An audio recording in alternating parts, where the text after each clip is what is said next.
Welcome to our tutorial on enabling high-quality video only when using Wi-Fi on X, Twitter, for a seamless viewing experience.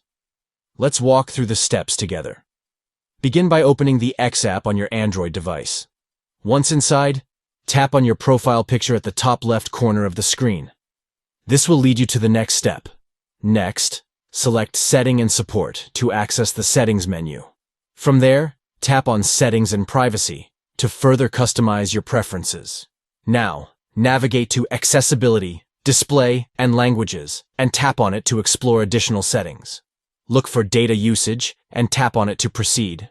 Within the Data Usage section, you'll find the option to select High-Quality Video under the Video settings.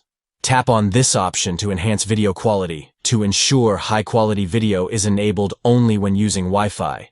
Tap on Mobile Wi-Fi Only to set your preferences accordingly. By following these steps, you can optimize your video streaming experience on X, Twitter, by enjoying high-quality videos exclusively when connected to Wi-Fi.